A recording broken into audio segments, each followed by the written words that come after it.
Well, hey there, peepers. It's me again, Margaret. How y'all doing? Got me some new glasses today. Supposed to help with the blue stuff from the phones and that. I've been studying with God for a couple weeks now. He revealed a lot of things to me. And let me tell you, when that book just opens up and everything is just like plain as day, common sense. I read this book and I've read this book and I've read this book. And sometimes it made sense, sometimes it didn't. Now when I read it, it's like common sense. It unveils right in front of me. All my life, and I'm about to reveal something to you that God revealed to me from the book. I was studying in Revelation, okay? Because God had showed me where there's two places in Revelation that tell about the end time, and we were discussing Matthew 13, the part about the wheat and the tares. And he was showing me where in Revelation 14, it tells basically the same thing in a different kind of way. And then it tells it also in Revelation 19 as well. And so we were talking, and in Revelation 19, it was a passage, it says, "And he said unto me, Right blessed are they which are called unto the marriage supper of the Lamb. And he said unto me, These are the true sayings of God." And it struck a thought in my mind that I had always heard that the church was the bride, or the children of God were the bride. And I posed that question. I said, so the children of God are going to be at the marriage supper of the Lamb, that they're the bride. And he said, no. I was like, okay, now wait a minute. My whole life I've been told that the church or the people of God is the bride of God. He said, that's not true. It's like, I said, God, I hate to ask this of you because you're God. And I believe what you say, but can I have something from the book that tells me what you're saying? Because nobody's going to believe this unless there's some kind of proof in the pudding. And so he showed me proof in the pudding. In the Bible. In the Bible. Let me find it. I don't know if you'll be able to see it. But and I wrote the bride right there. Whoops.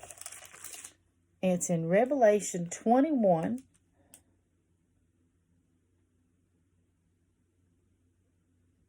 Verse 9. And from 9 on, it describes who the bride is and what she looks like, where she's at. I've read this. I love Revelation. It's my favorite book. And God has just like, boop, opened it up to me. And I did not realize, because I had these scales on my eyes, that God peeled away like an onion. And now I see this book for what it is. And I see, what God tells me. Through this book, it just kind of opens up to me and just reaches out and shows me what God tries to tell me. And so I was like, wow. So I wanted to share with y'all this revelation, because I'm sure there's many out there who have, like me, been told your whole life that the church or the children of God are the bride. And when I found this out, I was like, well, where did that come from? Why do we think this? And it all stems, as I did some research, it all stems from a man called John Nelson Darby, who was credited with the originating the pre-tribulation rapture theory. The theory is a group of linked ideas intended to explain something. They're guesses or speculations. And his theory was wherein Christ will suddenly remove his bride, the church, from this world to its heavenly destiny before judgment of tribulation. That was his idea. That was his theory.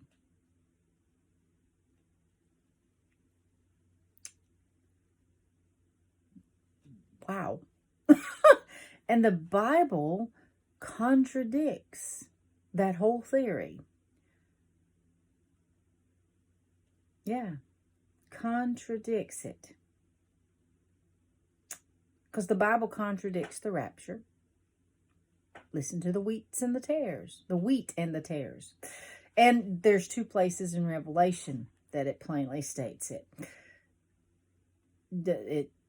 It's no such thing. And then the bride, the church, he was the one back in 1830 who come up with that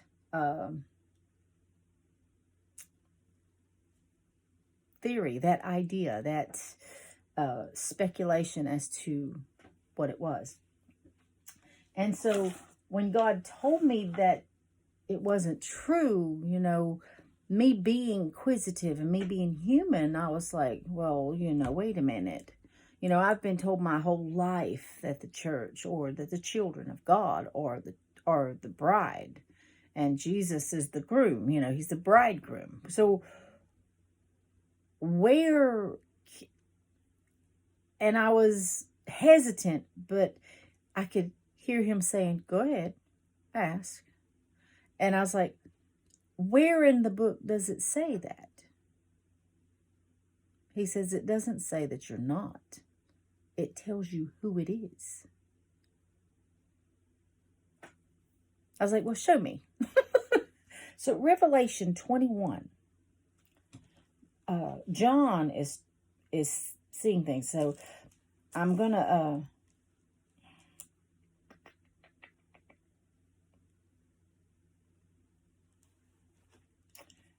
start with verse 9.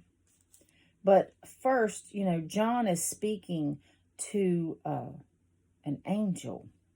And he says, and there came unto me one of the 7 angels, which had the 7 vials full of the 7 plagues,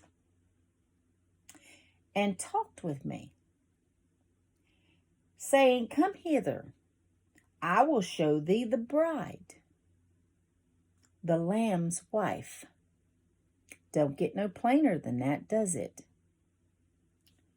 And he carried me away in the spirit to a great and high mountain, and showed me that great city, the holy Jerusalem, descending out of heaven from God, having the glory of God, and her light was like unto a stone, most precious, even like a jasper stone, clear as crystal. And it continues and talks about the gates and her pearls. It talks about her walls, her floors.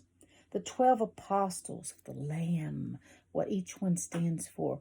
The bride is not the church. The bride of the Lamb, his wife, is not the church. It's the holy Jerusalem that will come down from heaven, from God. That is the bride.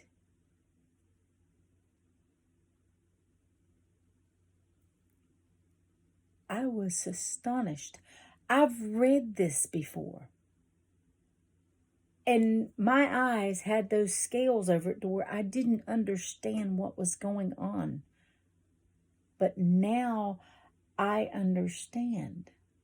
And I hope you do from me saying it to you. The bride is not the church, nor is it the children of the Most High. The bride of the Lamb is the holy Jerusalem. She is the bride. And it refers to her as her. And her light was likened to a stone most precious, even like a jasper stone, clear as crystal, had walls great and high, had 12 gates. And at the gates were 12 angels, and names written thereon, which are the names of the 12 tribes of the children of Israel. On the east, 3 gates. On the north, 3 gates. So he's explaining how beautiful she is and what she looks like.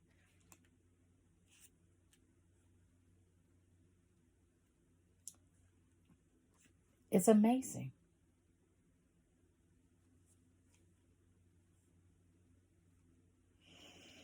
I am like, wow.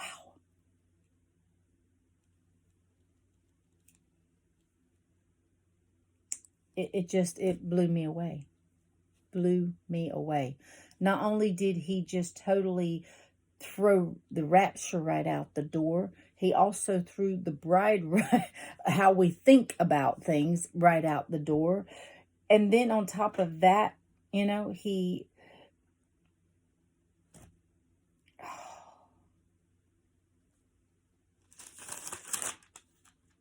had showed me 2 places in Revelation that explained what was going to happen, similar to the tare and the wheat.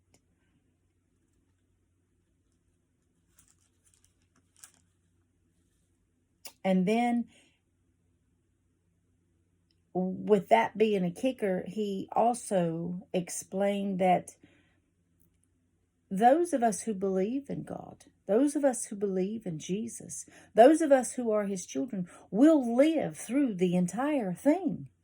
Because if the wheat is the last thing pulled up, then the tares, we will have to watch and endure whatever it is that's going on there.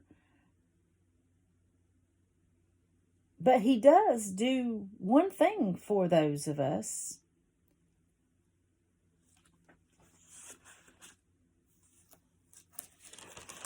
And let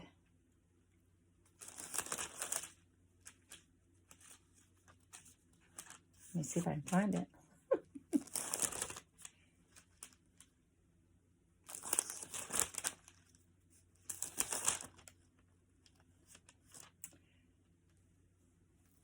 In Revelation 7, it says, "And after these things I saw 4 angels standing on the 4 corners of the earth, holding the 4 winds of the earth, that the wind should not blow on the earth, nor on the sea, nor on the trees. And I saw another angel ascending from the east, having the seal of the living God. And he cried out with a loud voice to the 4 angels whom it was given to hurt the earth and the sea, saying, Hurt not the earth, neither the sea, nor the trees, till we have sealed the servants of our God in their foreheads." And I heard the number of them which were sealed, and there were sealed 144,000 of all the tribes of the children of Israel. Wow. So they couldn't hurt or do all the plagues, nothing. They couldn't do any of those things till God's children were sealed in the forehead with God's seal. Doesn't mean that they won't endure the stuff. It just means that they won't be hurt like the others. He showed me a whole lot.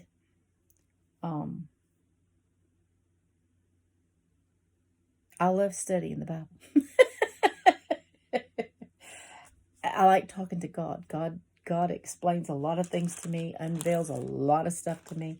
I just wait on God, and He shows it to me. So anyway, I wanted to share with y'all what He said about the bride. That was so interesting to me. And you know, of course, the other two parts in here about that kind of kick home, so to speak, or hit it home about the tares and the wheat. And that would be, if y'all want to read it, Revelation 14. You can read the whole chapter if you want.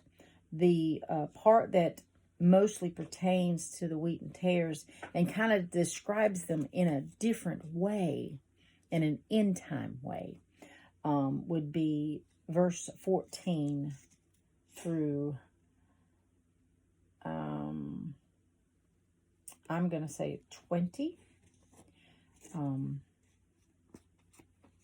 And if you don't understand it, you can ask me, and then I'll come back and read it to you if you want and explain it as it goes. And I really wouldn't have much to explain because it's kind of self-explanatory if your eyes are clear, if your heart is with God, because He will reveal it. He will just take the haziness right off of it, and you'll go, oh my God, just like I did. Oh, so anyway, I love y'all. I just wanted to share with y'all what I learned past couple of weeks with God, and I hope I didn't shock too many of you. But maybe, if anything, it made you interested enough to want to go to your Bible and look and read it yourself. So the bride part is in Revelation 21, and the wheat and tares, of course, in Matthew 14, I think. Let me make sure. I don't want to tell you wrong.